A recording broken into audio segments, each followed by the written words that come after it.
The Matrix franchise was revived with The Matrix Resurrections almost 2 decades after the original, but it required some significant retcons to make it work. Although The Matrix Revolutions provided a satisfying conclusion to the series, The Matrix's influence on popular culture always hinted at the possibility of another sequel or perhaps even a reboot. In today's video, we'll be talking about how the new Matrix movie changed some concepts from the previous films. Firstly, the machines fought each other. A mistake that Resurrections avoided was dismissing or retconning the truce reached in Revolutions after everything humanity had to sacrifice in the struggle against the machines, including the lives of Neo and Trinity. Despite the machines' lethal effectiveness, it doesn't always seem that perfect order among them leads to peace. When General Niobe speaks to Neo, she described several events that had taken place after his passing. It seems that the machines' civil war began as a result of resource shortages brought on by the human and machine truce. Some machines, already moved by Neo's effort of collaboration, concluded that working with humans is the only way to survive this new world during this battle. Next, Trinity and Neo were resurrected. Resurrections reveals that the machines discovered a way to restore Neo and Trinity's bodies and neural systems, effectively resurrecting the heroes of the Matrix and giving the movie its name. Neo and Trinity both passed away in Matrix Revolutions. In unique pods created by Ramachandra, Sati's father, Neo and Trinity were revived and kept alive. Initially, Neo and Trinity's ability to produce significantly more power than normal humans was the reason the machines invested so much energy in keeping them alive, especially if they were placed in the Matrix under precise conditions. Now, for the launch of a revamped version of the Matrix. At the end of the first 3 Matrix films, Neo strikes a deal with Agent Smith, who is now a danger to both humans and machines, in exchange for peace. The long-running fight for Zion comes to a close, and the Oracle and Architect's conversation affirms the metal-intentioned folk to uphold their part of Neo's agreement, if only because lying is solely a human sin. Because of this, many anticipated that the Matrix Resurrections would bring a completely different antagonist, possibly a nemesis that humanity and its newfound allies in Machine City could do without. The machines appear to be the ones causing havoc once more in the trailer, despite Jonathan Groff, Neil Patrick Harris, and Morpheus all still being strong contenders for the role of major antagonist. The Analyst, the antagonist of the Matrix Resurrections, sets the stage for the majority of the movie's deviations from earlier installments of the franchise. The Analyst emerged with a plan for a new Matrix, in which want and fear would be the simulation's primary themes in that scenario of machine-on-machine warfare. Additionally, the Matrix would keep Neo and Trinity alive, and in close proximity to one another, but they would never really be united. The Analyst's Matrix's primary source of strength would then be this subliminal agony that occurred whenever they saw one another, and that neither of them could explain. Moving on, the Matrix's original programs were tampered with, and Neo and Trinity got new looks. The main programs from early versions of the Matrix, such as the Architect, the Oracle, and Ramachandra, could not be involved in the Analyst's plans. It turns out that the Analyst deleted the programs, as the Matrix Resurrections makes clear. Because of this, none of those essential Matrix characters appear in the 2021 movie. This film also reveals that Keanu Reeves' portrayal of Neo in the Matrix differs from how he and the public see the character. The machines used that method to ensure that no one could locate Neo. The actual Neo, however, is really portrayed by a different actor who barely resembles Keanu Reeves. Similarly, in The Matrix, Trinity, who now goes by Tiffany, appears blonde to everyone around her. Next, Neo made a brand new Morpheus. Has Morpheus's face undergone a retcon in The Matrix Resurrections? Yahya Abdul-Mateen II was allegedly identified as a fresh version of Morpheus very early in the production. The actor is seen acting and dressing like Morpheus and having a Morpheus-like attitude in the trailer, which all but supports those claims. The biggest question about the casting was why Morpheus still looks young when Neo and Trinity are obviously both older. The casting raises enough issues to cause a philosophical crisis. It makes sense that Lawrence Fishburne didn't appear in The Matrix Resurrections because Morpheus passed away in the Matrix Online game, which is canon to the Matrix tale. However, the movie shows that Neo subconsciously developed a sentient computer that was influenced by Agent Smith and Morpheus, the two characters who formed his hero's journey in the Matrix movies. Because of this, Yahya Abdul-Mateen II's character initially behaves and speaks like Smith before taking on Morpheus's function as a guide for Neo when he leaves the Matrix. Let's talk about the programs breaking free of the Matrix. Releasing all people from the Matrix simulation was another requirement of Neo's truce, which was supposed to result in a complete transformation of the Wachowskis' made-up universe. The Matrix itself would be destroyed, the machines would need to find a new source of energy, and Zion would grow enormously. However, none of that occurs in The Matrix Resurrections. Neo's virtual San Francisco Francisco is just as busy as the actual San Francisco, demonstrating how well the fake world is doing. A view of Machine City exposes a battery crammed with plugged-in human bodies, proving that these residents are not just simple NPCs. The fact that the programs can now be released from the Matrix is one of the main changes in the Matrix Resurrections. The program can be downloaded in a nanotech interface in the actual world, sort of in a reverse procedure from what occurs to individuals linked into the Matrix. They can then take on a shape similar to how they appeared in the Matrix.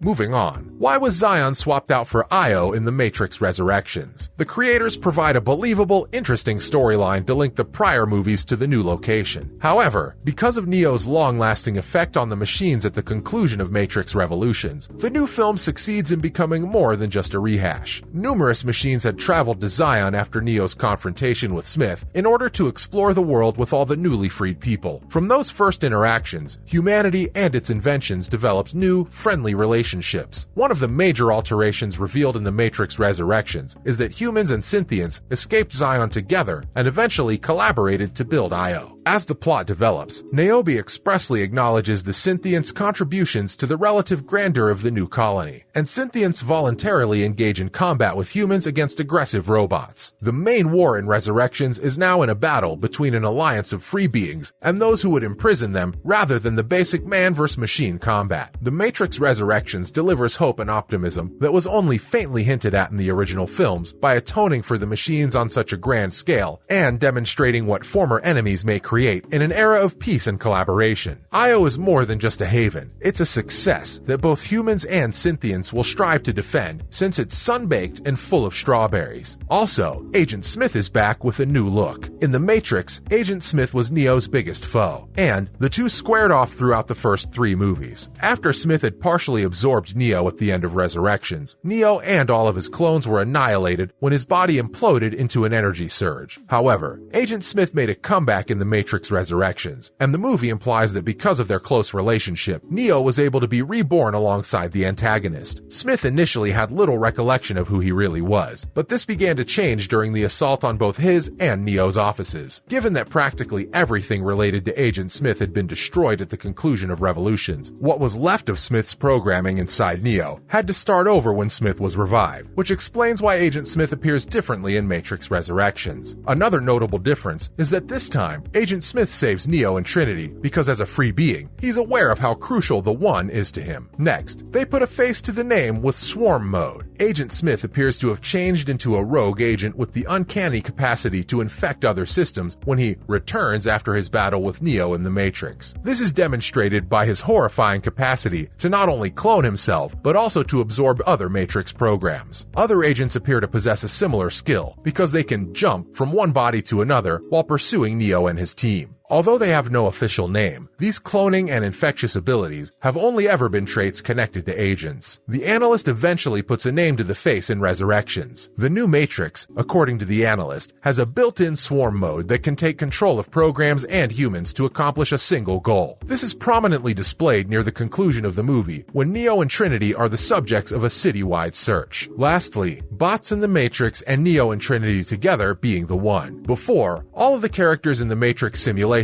aside from the agents, were digital representations of actual prisoners. Now there are also bots and lines of code that behave like actual people inside the Matrix in the Matrix that the analyst constructed. The protagonists weren't actually harming anyone because those are the challenges Neo and Trinity encounter towards the conclusion of the Matrix Resurrections. The biggest plot twist in the Matrix Resurrections may be the revelation that Trinity is also a special being and that when Trinity and Neo are together, they are both the One. While it's unclear whether this was the case in the Architect's original Matrix, or only in the Analyst's Matrix, Trinity in Resurrections has the same abilities that Neo did in the previous movies. Trinity is able to fly with Neo in the Matrix Resurrections ending, which completes the circle of the original movie's ending. Most of these retcons add a new flavor to the film series and are actually plausible. That's a wrap for this video. What's your opinion on these shifts in the story? Let us know in the comments below. Make sure to give this video a thumbs up and subscribe to our channel for more videos like this. See you at the next one.